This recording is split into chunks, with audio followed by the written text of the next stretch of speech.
Good morning, everyone. It is time for another round of Sean's picks of the week. This one was a little odd as weeks go. We had the long weekend, and I was definitely buried with family and fun stuff on Monday. So I decided to declare this post holiday top picks week, where I would spend the rest of the week just going through the top products I saw and liked on Drive-Thru RPG. Opening up with Shadowrun 6th World.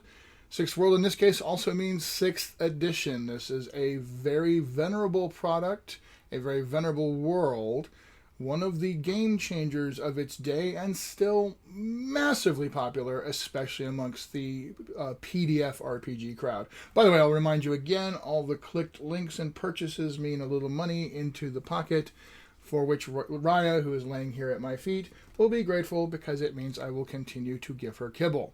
Anyway, Shadowrun 6th World, I'm sure a lot of people are just going to have their feelings one way or another. It is not a system that up to now I have been particularly able to engage with, but the world is fascinating. Now, I'm really interested to see what the 6th edition looks like, and interested in hearing from you about what you think. Moving on, we look at another venerable game, a world that John Wick built with great loving detail and has been continued on in the hands of others who are also fantastic writers and designers and deep fans of Legend of the Five Rings. Now, Fantasy Flight Games now has this license and has been pushing it forward, and this is Courts of Stone. It is an essential guide to castles and politics in Rokugan. So this one is, again, something that people have been just absolutely thrilled with. It's an interesting mix, this version, of the original L5R rules mixed in with the rules they built Star Wars on. I've heard a lot of mixed reviews on it, but the fans are true fans and are absolutely having a blast with this game. Moving on, there was 2 picks today because yesterday I just was too buried. There's this thing I've just discovered, the D100 Dungeon. Now, this is a really bizarre and recursive kind of thing. You have these dungeon board games, including the original one done by Dave McGarry, based on Dave Arneson's graph paper dungeons, which really launched the entire Dungeons and Dragons phenomenon. And then after that, you had Warhammer Quest and a whole bunch of other board games that took the mechanics of dungeon quests and turned them into tactical board game exercises.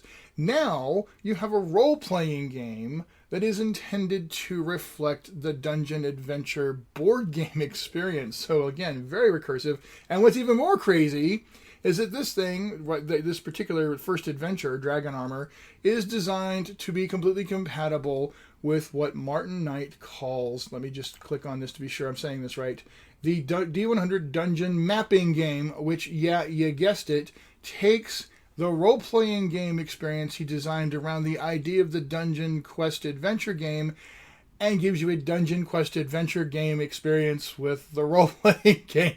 But apparently what he's done is brilliant. Recursive as it is, it works. People are absolutely eating this up. And then finally today, we get another reprise, basically. This one, the 2nd edition of Eclipse Phase. Now, this is absolutely another one of those, Sean would never play this, but really respects it games.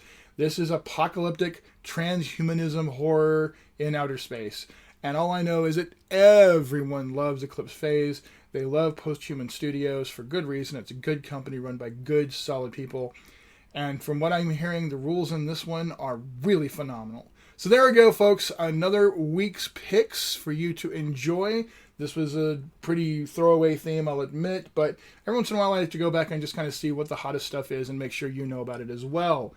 I was always interested in your ideas for both specific picks and for themes, so feel free to ping me on Facebook or drop me a line at seanpatfan@gmail.com or spf@evilbeaglegames.com, and I'm happy to feature what you like. That's call out to my colleagues and friends who are publishers as well as fans.